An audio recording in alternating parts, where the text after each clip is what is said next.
developmental point of view, right? What I expect of myself from myself at age 20 is different than what I expect from myself now, right? It's like we are capable of different things in our lives.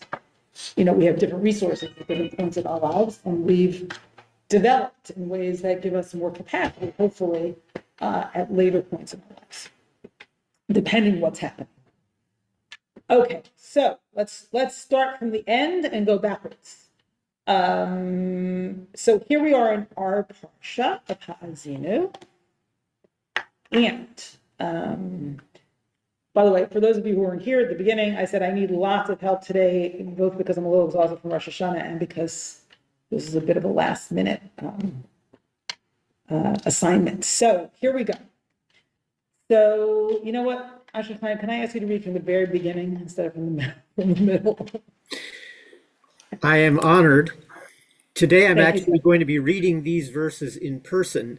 And when I volunteered, I said, I'll be greatly honored to read these verses as long as I'm allowed to cry. Ale el har ha'avarim hazeh har nevo. Go up to this Mount of Avarim, Mount Nevo, Asher be'eretz Moav, which is in the land of Moav, Asher al Pnei Yereho, which faces Jericho, Ure'e et eretz Canaan, Asher ani noten livnei Yisrael la'chozah, and see the land of Canaan, which I am giving to the children of Israel as their inheritance. So already there's reason to cry. And if you think about, you know, some of the symbolism that's embedded in the language here, right? There's Har HaAvarim, like the mountain that you're going to, the mountain of passing over that Moshe is not going to pass over, right? And also Har Nevo, right? Might be connected to Bo, to like coming into, but he doesn't come into. Anything else, Asher Chaim, that you want to add? And also, just like it's almost like it's sticking a knife in, right? You'll see the land which I'm giving to the Israelites for an afuzah, for a legacy, but not to you. Oh wait, for some reason does everyone see the text on the screen? Because we don't see it in the room on the screen, which is okay because people have a paper copy. But I'm seeing it on my computer screen, which is complicated. It hasn't scrolled yet. It's not scrolling, and as I scroll it, it's not scrolling. Oh, that's weird. Try to reshare it again, and if not, I am happy to share it. Okay, hold on. Let's reshare. Har ha'avarim. I wonder about avar crossing over. This is the liminal space. Yeah. And totally. Har nevo might also have a resonance of the Navi, the spokesperson. Ooh, very nice. Working, hold on 1 second. Hi, good morning. Let's see. Okay. No, thank you. Okay. No, but it's not coming up for some reason. You don't have it there. It's a PDF on the screen. No. Oh, it's connected to Safari. Oh, there it is. Is this it? Kvod Harav? Yes. With so much on your plate, perhaps it would be good to take Caroline's invitation and let her do the scrolling. Okay, that's fine, Caroline. Do you have the link? I'm going to stop my share. I have the PDF and the link in front of me. I am happy to do the sharing. Yeah. Thank you so much.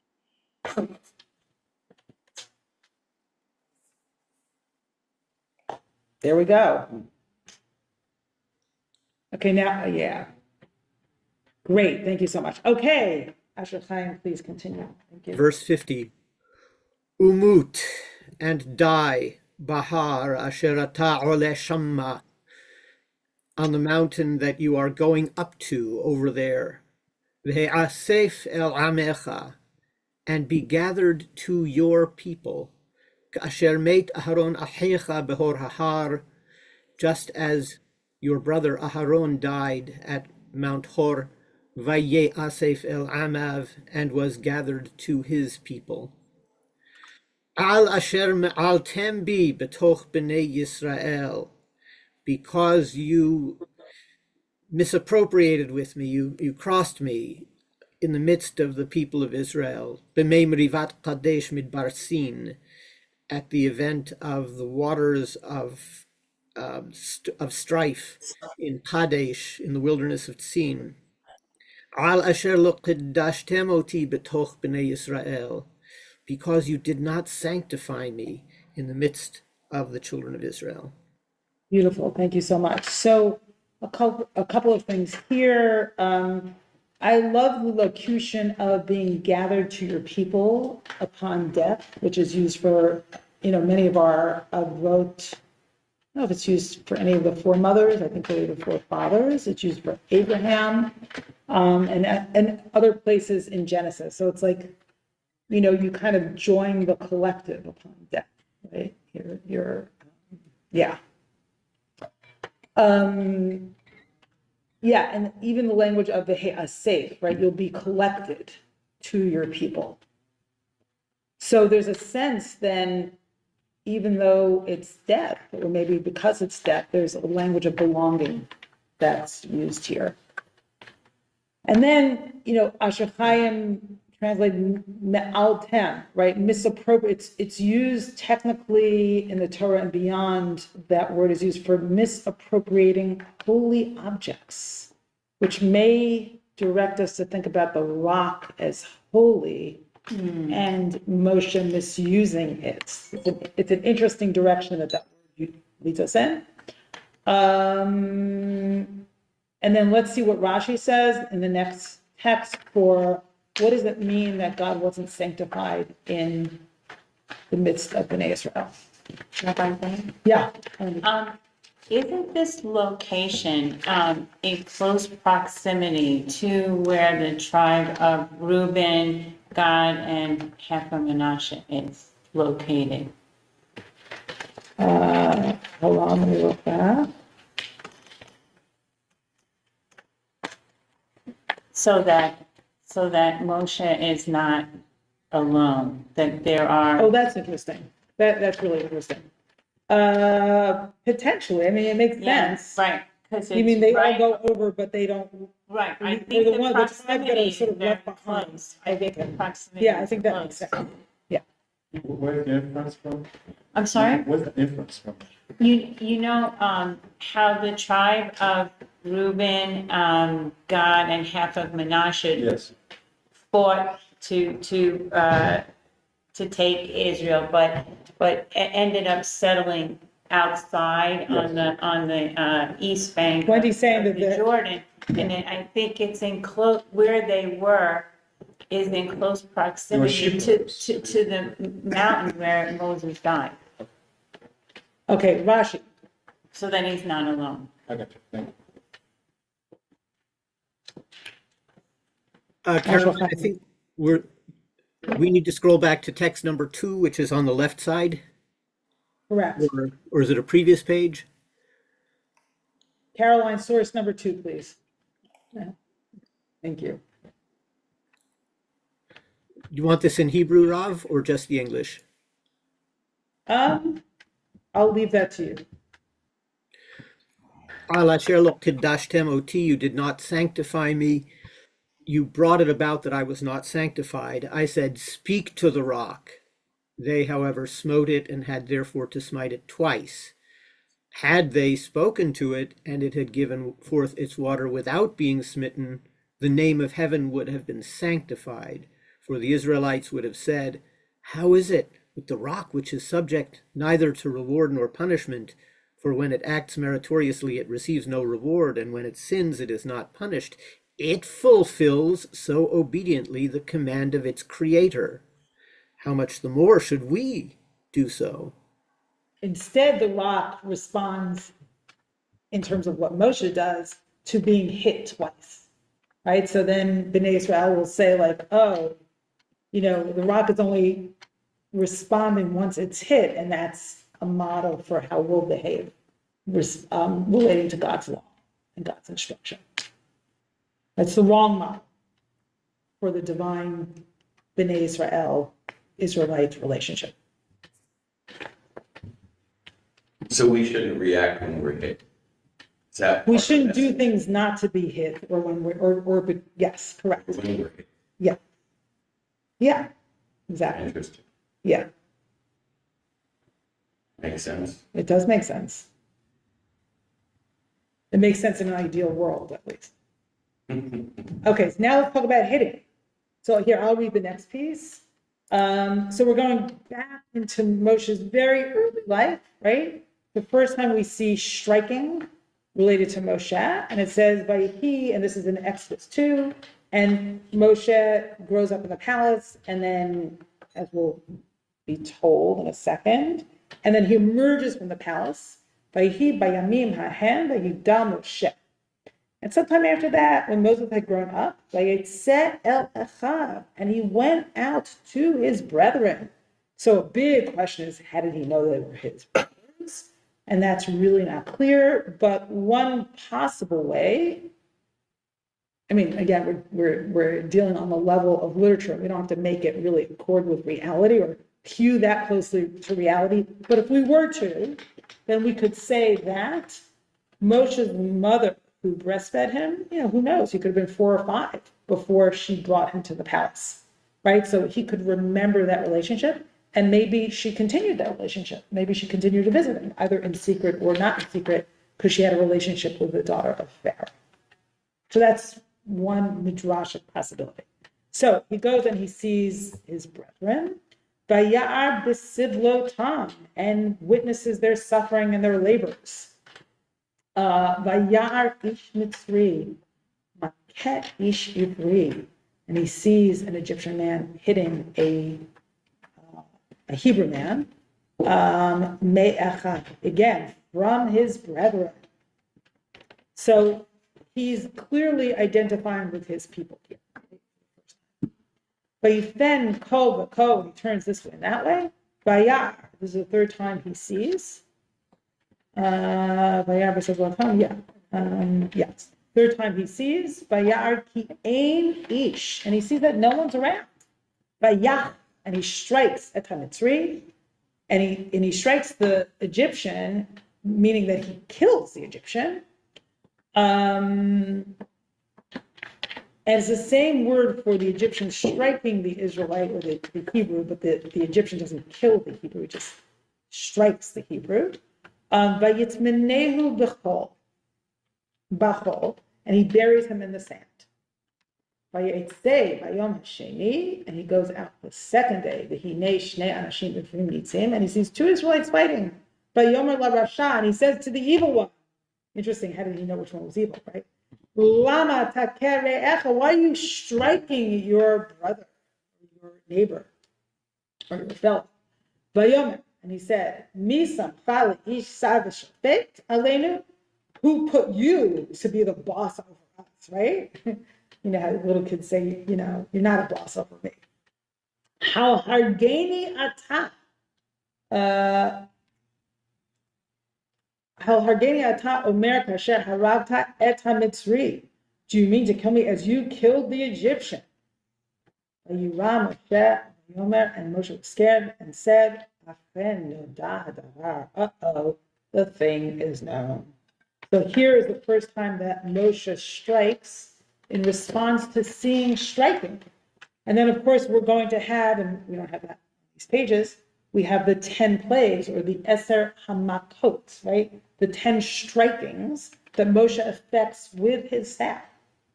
And think again, and again, I couldn't include all of this on the page as we think about Moshe's staff, what happens at the burning bush, when very early on, God introduces a staff to Moshe as an instrument in his liberation of the Israelite people, of the Hebrews. Okay, let me just see if there are any. Jay is raising his hand. So let me, if you could stop the share, Caroline. Hit it, Jay. I have a question about that passage. It's Yeah. not at all problematic to me about the narrator describing it as one of his kinsmen, because that could be the simplest explanation. It's just the narrator saying that, as opposed to Moshe actually knowing that. Although the fact that then he knows that the 2 Israelites are his brothers is much more compelling. However, what's problematic to me is if he looked this way and that way and no one saw him, how is it that the two Israelites knew about it? He was a witness, Well, the Jew who was being beaten. exactly. The Jew who was being beaten was a witness, and perhaps thank you, Alan, and perhaps he spread the word.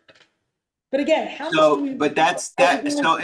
So that's a interesting. I agree, but when you think about it, that's interesting because you have two aspects of community or relationship. One that he's protecting his brothers, and the others is that the brothers or the community knows about it. So there's like two aspects of what's special about being in a community. Because the community knew about it. We don't know if the Egyptians or the authorities knew about it. Right. So there are other possibilities. Maybe he looked this way and that and saw nobody, but maybe there was somebody. That's another You make a possibility. camera. And the other thing to think about here is the Israelites are already not thinking well of him. Right? They're resisting him. And remember, when he comes at first with the message of freedom, they also resist. But why? But why? Great question, Alex. But why? Why this resistance Why to would they resist help? what? Why would they resist help? Why would they resist help? Comfort. Yeah. Ooh. Why would they see it as a bad thing? No, they mistrust somebody who's from the other side. Right. That's good. What do you mean Right. from the What- other side? What do you mean? He grew up in the palace. He grew up in the palace. Great. So that's one possibility. Another possibility is sometimes you're in your comfort zone and you don't want to be helped. Leave me alone. Right? It feels safe to be in this horrible, terrible place. The devil ain't hell is better than the devil. So that's a possibility. And I think Alan's is also a compelling possibility. It's like, you're with the Egyptians. You grew up in the palace. We don't want to hear from you. We don't trust you. Why would we trust you in your power? Do the Israelites know that Moshe is one of them? Okay, again, so how much do we want to labor to hew this literature to reality and history? Right? Do they know he's one of them? At some point, they seem, in terms of the literature, they seem to realize that he's one of them. But at this point, they may not. But he said brothers. What? He said brothers. Moshe said brothers. Oh, yeah, he said brothers. But from his point of view, they're brothers. From their point of view, he ain't no brother. Yeah, Ben, and then we're going to go to Beth on screen. Yeah. Well, it's unclear. It's unclear if the description of them as kinsfolk or brothers or whatever is from his perspective. Well, but it So, like- says it's from his perspective. It says very specifically 3 times in that verse that he sees. So I presume it's from his perspective. The Torah seems to be giving us a window into his perspective. Do you disagree, Ben? Well, Bayar. well, it's unclear because of I'm looking at the English, so it's possible that there's, I'm not sure where the ambiguity lies, but I think he's saying that when you say you see an Egyptian beating a Hebrew, one of his kinsmen, Yeah. I guess what I'm saying is Who's that, doing the describing? exactly, who's I doing the heard you. describing. And the first verse actually supports your point because the narrator tells us he goes out to his brethren. Right. It's not that he sees before he sees his brethren suffering. The narrator told us he goes out. That's right. Right. But Right. again, it's unclear So you're whether, right. yeah. So, and it's a really interesting juxtaposition. It reminds me of this piece that I read the other day by Michael Lewis about this guy who was a miner who ended up working in the mines and being a mining engineer. Oh, that kind of And miner. yeah, that kind of miner in West Virginia.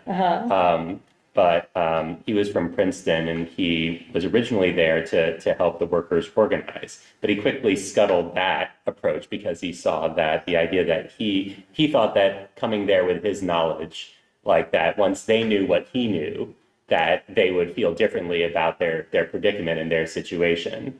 And he saw quickly that that wasn't the case, that was completely absurd.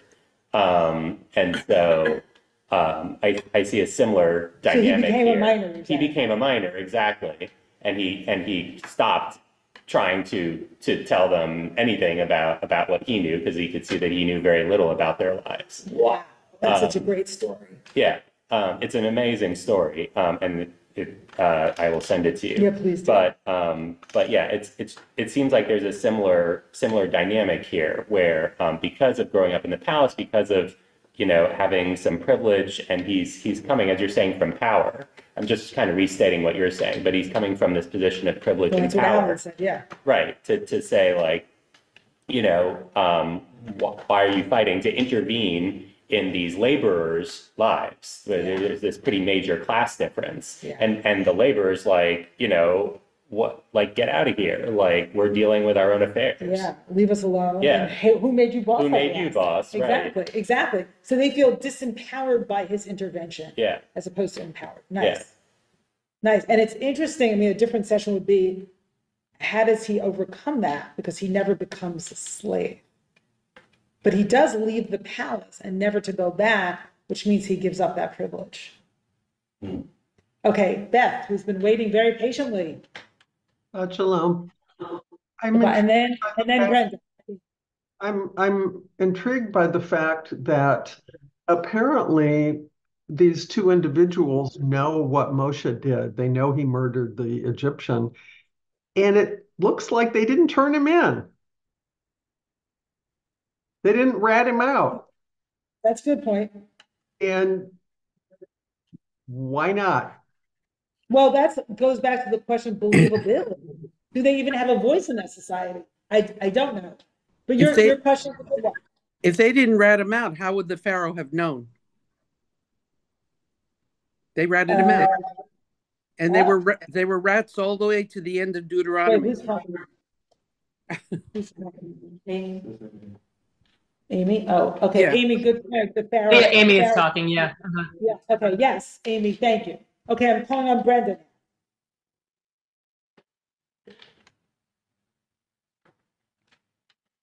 Brenda, please unmute. You can do it. You can do it, Brenda. You don't want to talk? You want to smile? We can hear you. Unmute. What strikes me is, strikes his violent tendencies very early on. So we see that his answer to, dealing with the issue is to kill somebody and then to hide it, like, obviously, he doesn't want to get caught and doing it. And then, people know, they say, are you going to kill us too? So, yeah, they're the Hebrews, but so they're afraid of his violent tendencies as well. They're afraid of his violence. He's violent. That's a really important point. Okay, we're going to go forward. Did you finish your point, Brenda? Yes. Okay, excellent. So they're afraid of his violence, right? And somehow that needs to be overcome in one way or another. Can we have more screen sharing so we can go on and see what happens with striking? So, of course, there are all the plagues and the stretching out the staff over the, to make lots of terrible things happen for the Egyptians, and the Eser Hamakot, the 10 strikings, that same verb that's used. And now we are at the sea, and the staff is used differently. Asher Chaim, you want to pick it up again? Ufar'o haqriv. Pharaoh drew closer. Vayis'u b'nei Israel et eineihem, v'hinei Misraim noseh achareihem. The Israelites lifted up their eyes and... You know what, Asher Chaim, I'm sorry, this passage is too long. I should have shortened it. So I'm going to take you to verse... Maybe 15. What, 15 you said? 15? That's fine. Vayomer Adonai el Moshe, ma tis'ak elai, daber al bnei Yisrael v'yisa'u. Yud-Heh-Vav-Heh said to Moshe, why are you calling out to me? Speak to the children of Israel and let them go forward. V'ata harem ek makracha unete et yadecha al hayam uveqa'ehu. And you raise up your staff and stretch out your arm over the sea and cause it to split open. V'yavo'u b'nei Israel b'toch hayam b'yabasha, and the Israelites will enter into the midst of the sea on dry land. Okay, so let's think about this for a minute. So there's a, raising of the staff and a stretching out of Moshe's hand. There's no striking, right? And there's also, the confluence literally of the staff and water. So we'll think about that going forward. Earlier, earlier, I believe Aharon struck the water to turn it into blood in the first plague. Nice. Down to verse 21, where the bolding continues. Sure. ויק משה את ידו על הים, ויולך אדוני את הים ברוח קדים עזה כל הלילה, וישם את הים לחרבה, ויבקעו המים. Moshe stretched forth his arm over the sea, and Yud-Heh-Vav-Heh caused a strong east wind all night long and turned the sea into dry land, and the waters were split open. Great, wonderful imagery, the stuff of films.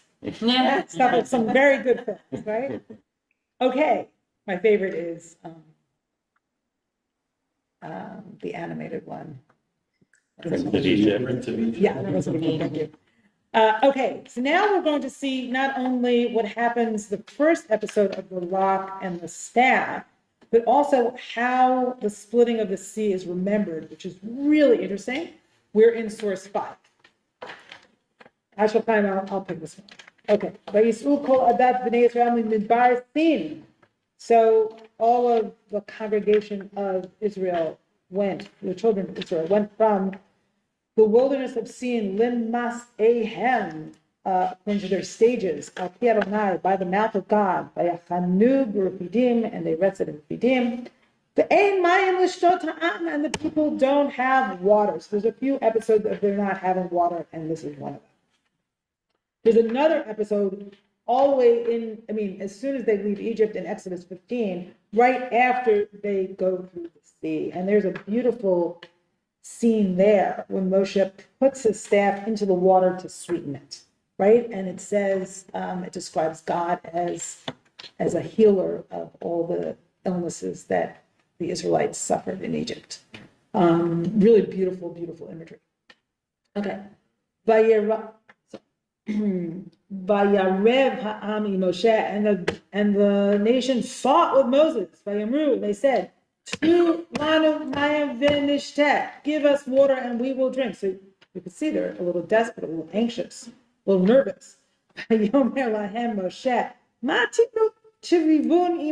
are you fighting with me? Why are you testing God? And the nation there thirsted for water. And the people complained against Moses. Why'd you take us out of Egypt? Why'd you raise us up out of Egypt? Lahamit, to kill us. Ot, me. Now it's in the individual voice, singular voice. And my children, ve'etbanai, ve'etmiknai, and my cattle, bat sama, in thirst or through thirst. It's Ak Moshe El Adonai, and Moshe yelled or screamed out at God, cried out to God, saying, Lemor, what am I going to do with this nation? Od ma'at utskaluni. In a little while, they're going to stone me.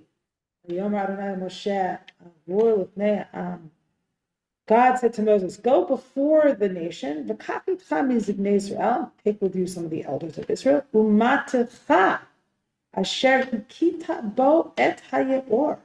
and your staff that you use to strike the river. Take it in your hand and go. So it's interesting, for which you struck the Nile, not the Reed Sea. Okay, so it's referring to Could be what the plagues. Yeah. What, Al? It could be what Chaim said about turning the water into blood. Yes, exactly. I think that's right. הנני עומד לפניך שם על הצור בחורב, והכית בצור ויצאו ממנה מים, ושתה העם ויעש כן משה לעיני זקני ישראל. And I will be standing there before you on the rock at Horeb, which is another name for Sinai. Strike the rock, and water will issue from it, and the people will drink. And Moses did so in the sight of the elders of Israel. Interesting, not in the sight of all of Israel, but in the sight of the elders of Israel. ויקרא שם המקום מסע ומריבה אריב בני ישראל ונשאותם את אדוני לאמור היש אדוני בקרבנו אם אין. The place was named Masa and Meribah because the Israelites quarreled because they tried Adonai, saying, "Is Adonai present amongst us?" Okay. So let's look at Rashi now. Ashokhan, you want to pick up Rashi? I'm sorry, I just looked back at that first plague. Yeah. Yod-Heh-Vav-Heh said to Moses, tell Aaron, take your rod and hold it over the waters of Egypt. And instead, Moshe and Aaron lifted up the rod and struck the waters. Ooh, that's really interesting. But they don't get into trouble for that. That's really interesting, Ashokhan. Thank you for adding that. Rashi on verse 2. Yeah. Take with you some of the elders of Israel as witnesses. They may see that it is by your agency that the water will come forth from the rock, and the people may not say, well, there were springs there from time immemorial. So, people often do the opposite. They see, well, actually, no, they do this. They see miracles and they say, oh, there's scientific explanations for it. So they're saying basically they shouldn't do that. Yeah. I just have a question. I don't know if there's any significance whatsoever to it, but the rock in each story is a different Hebrew word that's used. Yeah. Right. Tzor, what Tzor and Selah. And so I don't know if there's a difference between a Tzor and a Selah, and yeah, it just means a big rock and a small rock, or a... Great question. I have no idea. Ashokhan or anyone else? Do you know? Tzor and Selah. Well, yeah, Mark? Don't we often refer in the liturgy to Yod-Heh-Vav-Heh as Sur? Yeah, Sur Poalim. But do we ever use Selah for that? I don't know. Nothing comes to mind. It definitely comes to mind with Sur. Suri v'Goali. Suri v'Goali. In English, there's a big difference between rock and stone. Like even the way it sounds, the rock is tougher, more jagged, harder. The stone is smooth, heavy. Yeah, and rock feels bigger. Gibraltar is a rock. Stone is something you could pick up. But I don't know which means and which. Stone somebody, but you don't rock somebody. I don't know which means which. I don't know. Yeah, person. A rock can be safety. Absolutely. Solid. Yeah. Yeah. You're my rock. Right. Right. Someone said to me I was a rock, and I was like, oh, that's a compliment, but is it true? But if you say you're my rock, that's good. If you say you're what? If you say you are my rock, yeah. that's good. If you say you are my stone. Yeah. And Moshe is afraid. And Moshe, how about you are a stone? Right. Moshe is afraid of being stoned. Specifically, that's what. Yes. Ooh, very good. But Selah isn't used for stoned either. That's avanim. That's Evan. That's a whole different word. Okay, so Jay wants to say, Rob wants to say something, then Jay wants to say something. And let's see if Ashokhan has anything to say about Sur and Selah. I hope I'm not going off topic. Go off topic. Oh. Try it. Experiment. Yeah. I say over and over again that the story, in the beginning of Bereshit, Hashem creates the entire universe. Yeah. So I've been on many trips with 20 guys, okay? You go on a trip with 20 guys, this one's complaining about this, so you have to plan out when lunch is, you have to, so it just seems very haphazard that it's a formula for failure, or like, they did a great job with the creation of the universe. All right, now we have to move 600,000 men out from Egypt. People. From Egypt to Israel. It's not that far. But this, and now it's an 11 days journey, but it takes them 40 years. Yeah, and they're crying for it's water. A big mess. Like, no, it's like, when I say nobody could think of this, it just seems like you create the big miracle to get them out, set up cruise ship, whatever it's, the story doesn't make too much sense. He's kind of a businessman for sure. And then Moshe's the fall guy. It's his fault at the end, right? Because And then he's the fall guy. So This is not off topic. This is great. Yeah. something Yeah. is amiss. Yeah. So. Very good. Did everyone on Zoom hear that? I hope so. Okay. Wait, sorry. Can you repeat that, please?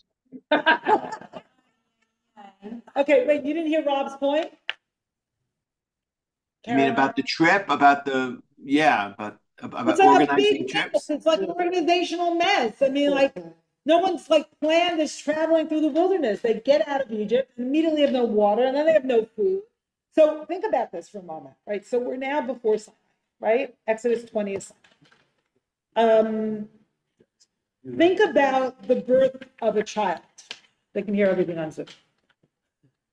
Think about the birth of a child, right? The first thing a child does is wah, wah, right? Born, I want, right? And think about the Israelites. First they want water, then they want, something to eat. Mm-hmm. And God keeps instructing them in a pre-legal, kind of pre-verbal way until we get to Sinai, right? If you think about, that beautiful first episode where they want water, and then God ends up saying, I'm your healer. And the staff is thrown into water and sweetens the water. Like, what beautiful teaching that is.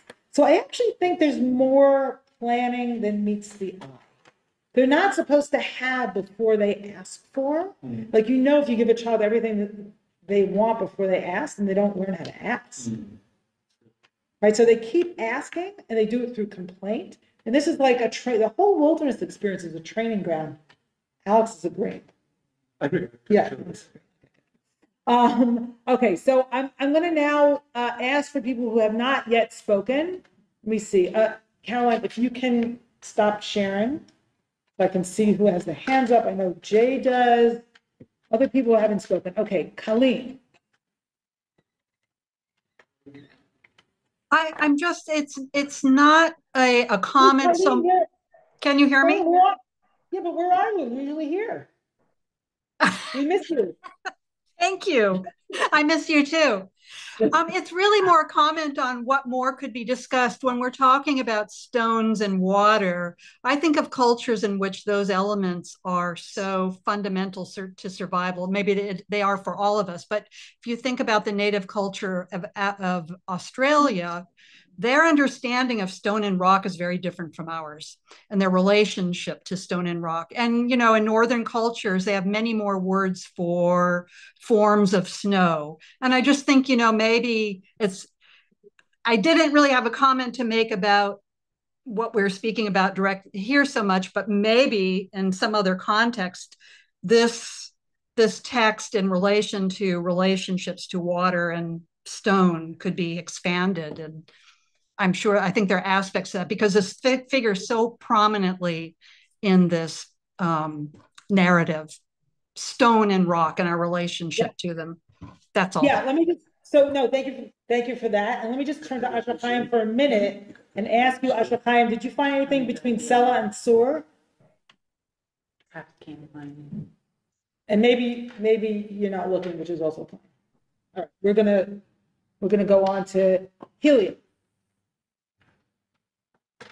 Hi, Shabbat Shalom. Shabbat Shalom, Shana Tova, Helium. Shana Tova, Shana Tova.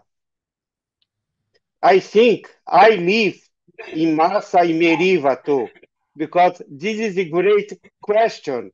Is Yod Hei Vav Hei we present with us or not? This is only the big question. It's a question that we quickly passed over because it's not my theme for today. But that's okay because it's always our theme, right? Is God present with us or not? So, yes, I love that you raised that up. And there's a beautiful midrash about a father who's carrying his child on his shoulders. And his son keeps saying, crying and saying, where's my father? Where's my father? And then the father puts him down, right? And he sees that he's been carried all along. One of those you've been carried all along stories. So that there's something about the Israelites complaining through the desert where they don't feel like they're being carried, but they are, because they're given manna every day and they're given water throughout, and they're, God is sort of ensuring their survival. And that's really what they're supposed to learn, is this sort of state of gifting, right? The state of being gifted with existence and sustenance and nurturance, which actually will get to the heart of what it means to strike the rock instead of speaking to the rock. So is God present or not? Julio, I probably didn't answer your question. Really, I converge all the time. You For sure. You're like the people of Israel in the wilderness. Yes, I continue to converge to complain with God. I think all the Jews do that. But maybe one day I will have the answer. I don't know. Thank you. One day you'll have what? The answer. The answer. No, maybe. But meanwhile, you're a holy fetcher. Yeah. Along with the rest of us. Okay, Jay. Two quick things. One, to what you earlier said, actually, I think this whole idea of birth is interesting because, look, we were slaves, which is an incredible infantilizing experience. And then suddenly we're in the desert, an incredibly dependent situation. So the Israelites parallel to a dependent child is something that maybe shouldn't be glossed over. But what I really wanted to say is I'm wondering if this emphasis on stone, rock, etc., is emphasizing the wrong syllable. I think really the distinction is between striking and lifting. And in the examples we have, in the first example, Rashi says the problem was, and the text says, the problem was God wasn't sanctified.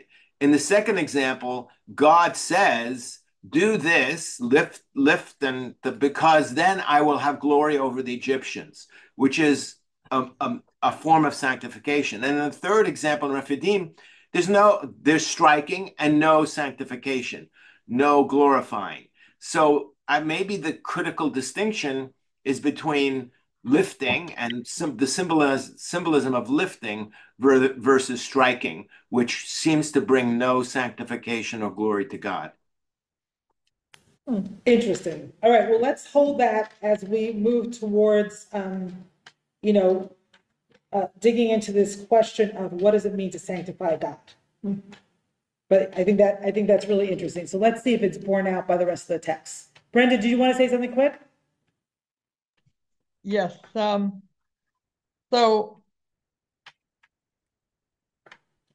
in this text, God instructs Moses to strike the rock in order for the water to come forth. Correct. So, yeah. So it kind of contradicts our later text. It doesn't contradict it. It's a different episode. Right. It doesn't contradict it. It's a different episode. But God is telling Moses to strike the rock. Am I correct there? You are absolutely correct. That's all right. So the way I'm looking at it, a little bit different, is that all of this is God is Moses's consciousness, the way he thinks and the way he feels, the way to get to what is needed, or what I need in order not to be stoned also, because he's still in fear for himself in some ways, is I'm going to strike. And he strikes the water and he gets the results. So again, it fits with the earlier narrative of, striking the Egyptian and killing him, that this is the way he is thinking, feeling. That's his consciousness in this moment. Absolutely. Right. At this moment, yes, that's the point now. Yeah, I guess what I'm saying is, if we look at God, in a symbolic form or metaphorical form as being the consciousness of Moses, we see maybe an evolvement at some points where his consciousness changes. Absolutely. And that's going to be one of the major points that will emerge from this. So, and we'll see that in a few minutes.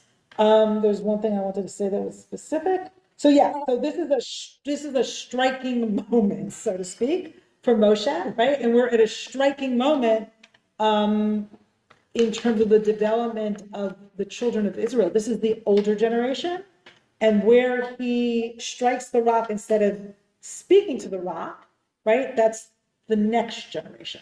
So it seems like it's developmentally no longer appropriate. Okay, is someone on Zoom not muted? Everyone should be muted to be on mute.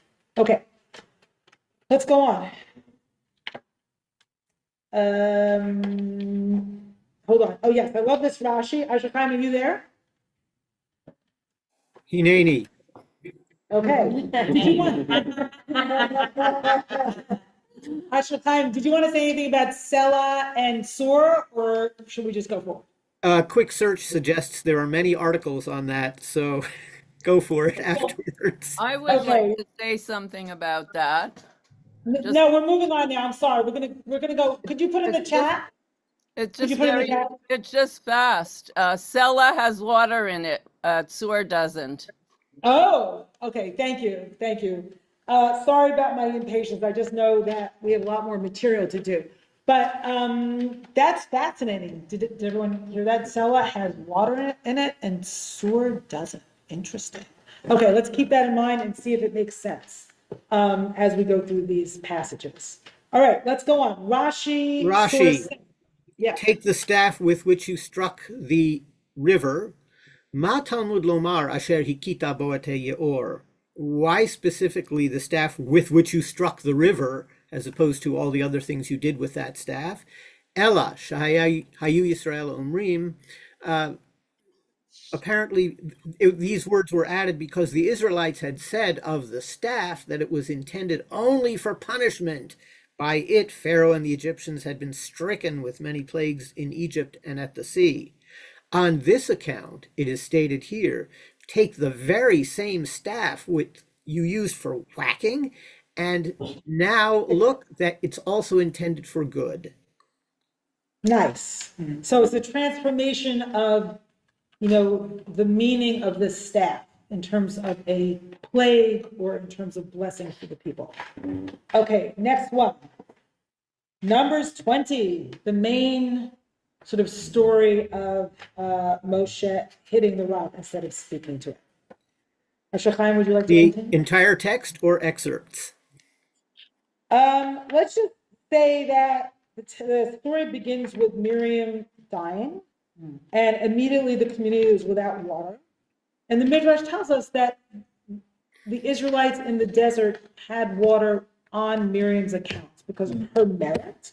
And they talk about Miriam's well. So as soon as she dies, they tell us the well disappears. So maybe pick up at Verse 3. Vayarev ha'am im Moshe, the people quarreled with Moshe. Vayomru lemor, and they said, quote, V'lu gavanu bigva ahenu lifnei Adonai, if only we had died when our brothers died in the presence of Yud-Heh Vav-Heh. V'lama hevetem et kahal Adonai el hamidbar hazeh, lamut sham anachnu v'irenu. Why have you brought the holy congregation of Yud-Heh Vav-Heh to this wilderness for us to die there, us and our livestock? So just note that the liberation of Egypt keeps becoming a negative in the mind of the Israelites. They keep wanting to go backwards. The wilderness is more terrifying than slavery itself, at least in their memories. And having participated in your Beit Midrash, this foreshadows Jonah. Both we wish we were dead and us and our livestock echoes the final verse of Jonah. So there's an interesting intertext there.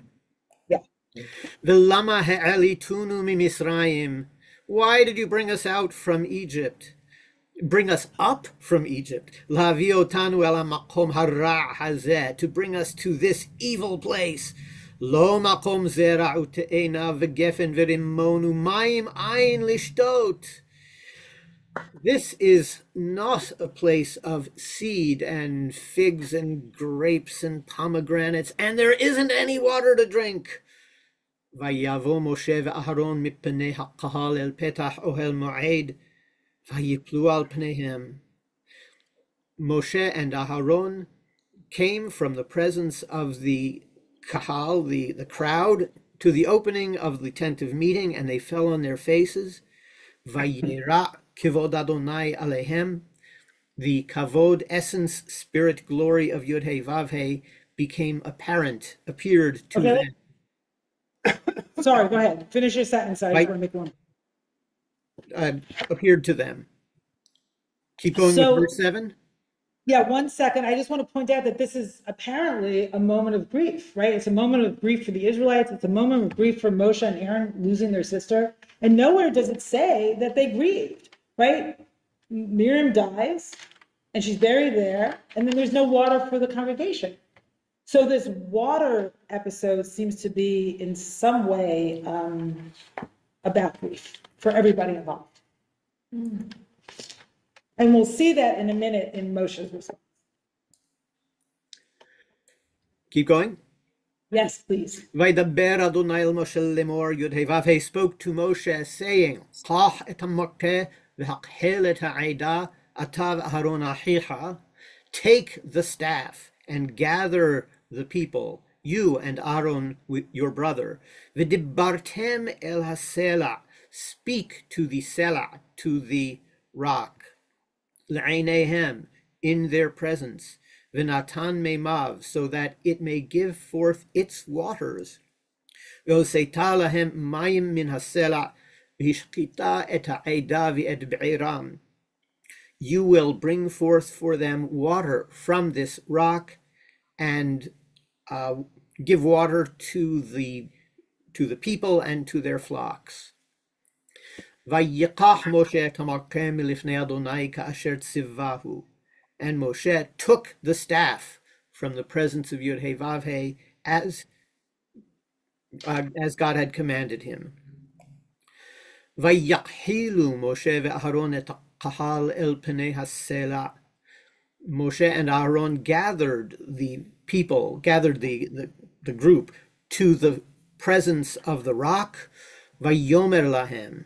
And he said to them, Shim'una hamorim, listen, rebels, min hasela hazen osi lachem mayim, will we bring you water out of this rock? Vayarem Moshe et yado, Moshe raised his arm, vayach et hasela b'martehu pa'amayim, and he struck the rock with his rod twice. So look, hold on 1 second. If you look at verse 10 for a moment,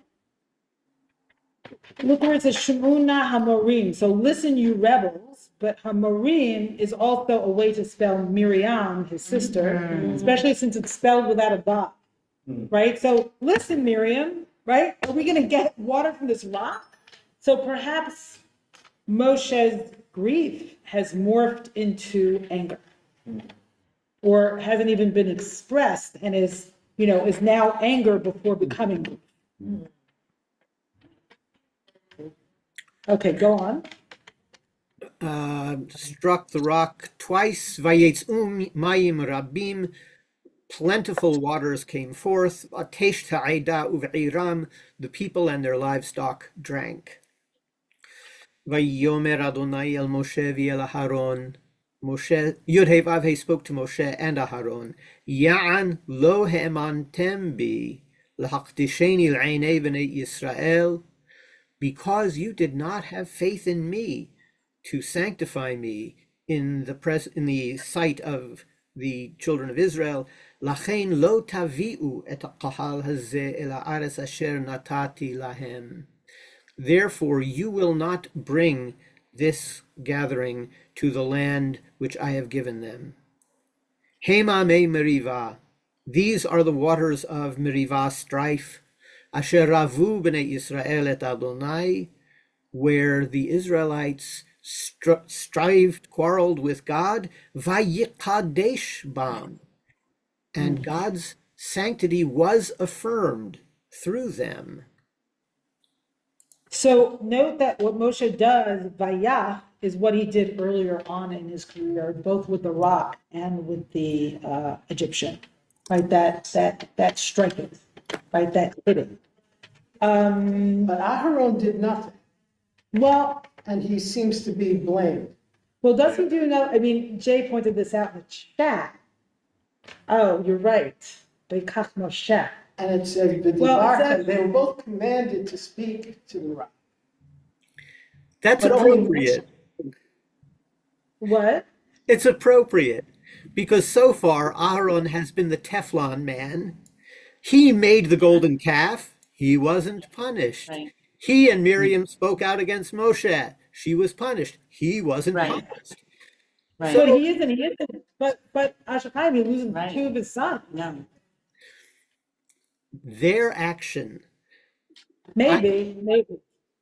He internalizes it that way. But here, God is explicitly punishing Aaron for something that his brother did. Just as Miriam was punished for something they both did. Nice. Okay. Aaron is the mute one. Aaron is the mute one, which is really kind of ironic, since Aaron was supposed to be the mouthpiece for Moshe. What do you get into here? That Aaron was perhaps favored or?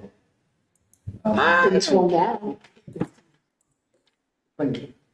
Yeah, I don't know. It's a good question. I want to go to Jonathan Sachs and a couple more texts before we have to wrap.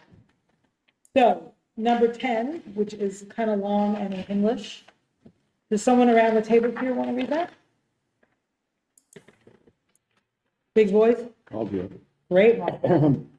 All right. Compelling obedience. The remarkable fact about Moses and the rock is the way he observes precedent. Almost 40 years earlier, in similar circumstances, God had told him to take his staff and strike the rock. Now, too, God told him to take his staff. Evidently, Moses inferred that he was being told to act this time as he had before, which is what he does. He strikes the rock. What he failed to understand was that time had changed in one essential detail. He was facing a new generation. The people he confronted the first time were those who had spent much of their lives as slaves in Egypt. Those he now faced were born in freedom in the wilderness. There is one critical difference between slaves and free human beings. Slaves respond to orders, free people do not. They must be educated, informed, instructed, taught, for if not, they will not learn to take responsibility. Slaves understand that a stick is used for striking. That is how slave masters compel obedience. Indeed, that was Moses' first encounter with his people, when he saw an Egyptian beating an Israelite. But free human beings must not be struck. See, this I find a little bit problematic, because slaves should also not be struck, right? They respond not to power, but persuasion. They need to be spoken to. What Moses failed to hear, indeed to understand, was that the difference between God's command then and now, strike the rock and speak to the rock, was of the essence. The symbolism in each case was precisely calibrated to the mentalities of two different generations. You strike a slave, but speak to a free person. Yeah, I would amend that to say you shouldn't strike a slave, but a slave might expect to be struck.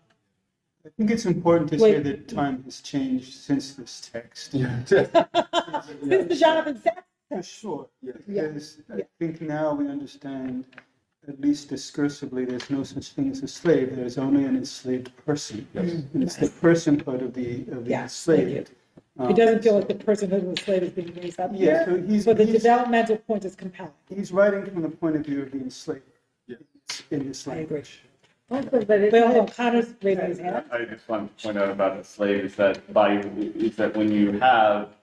when you're practicing slavery, the only way it works is if you strike them. You are not paying them, there's no incentive for them to do anything, which is why we do not practice slavery anymore. Right, hopefully. Yes, Jess. I would say too, like it's, you know, like much in the text, especially as we read it, it can be metaphorical, right? That there was an people responded to an authoritarian rule, and then later they respond to a more community-focused rule. Like, you know, if you study political theory, you start with Hobbes, you end in Marx, you know, in your first semester of political theory. Like, you've moved historically from, you know, you need a benevolent leader, you know, to create a war, to prevent a war of all against all, and then eventually you come to a social contract, right, where you try to raise people up for their own, you know, consciousness. So you could say in the Torah, eventually you come to a covenant. Yeah. He's saying, like, now the people need a different kind of government, a different kind of organization. Absolutely. And he's still stuck in the sort of He's still stuck. And remember, again, that this is a moment of grief, so perhaps he's regressing, right? He's in a regressed place. Or he hasn't evolved. Well, maybe he has or he hasn't. I don't know. It's hard to judge him the moment after his sister dies, right? When the whole congregation is going crazy, right? And they're you know, they're yelling about water. They want to go back to Egypt, and he doesn't know what to do. And his sister died, and he has no room for his own grief. Of course, he's in a regressed place. I don't know that Moshe hasn't evolved. But maybe God is saying we need a different kind of leader now. Moshe doesn't seem to be, able to be in the moment enough to go to the promised land. That's true. Okay, since we hardly have any more time, I'm afraid I can't take any more hands. We're going to read one more text, which I think relates not only to this, but also to tshuva, and look at the beginning of the parsha. So we're in now source number 16. Please feel free to put comments in the chat. Who would like to read this long piece in number 16 from Rachel Anisfeld? Dr. Rachel Anisfeld. Alex. God instructed Moshe to speak to the rock, and it will bring forth water for the people. Instead, hit the rock twice. Yeah, a little left. Maybe he did try speaking, but if speaking didn't work, the Torah tells us that he gathered the people, and before hitting the rock, he spoke these words: Shemu na Hamarim. Listen up, you rebels. Are we going to get water from this rock? This is the speech. Perhaps this was the speech that Moshe called "Listen water from the rock." That's really fascinating to read that way. But it didn't. It didn't, because only gentle, loving speech brings forth water. Moshe's speech is angry and dripping with sarcasm. He attacks the people at their very essence. He doesn't just say, "You acted badly and in rebellion, but you are rebels." These are words of despair and possibility of change. They do not inspire great. They make the people feel badly about themselves. We will never be any good. We are, of our very essence, bad people. Such words cannot bring forth water. They block it from flowing. There is water of life and creativity and spirit in everything and every person in this world. God created them all through speech, and speech is capable of bringing out the essence, the beauty, the power. But not such speech, not angry, hopeless speech. What it makes is the speech of bracha, blessing. Which is really interesting because bracha is related to the word brecha, which means a pool of water. After God created the world with speech, He gave away the power of speech to humans, the power to praise God and recognize the beauty of this world through speech, and the power to bless others, human beings. This is the speech of song and the speech of love.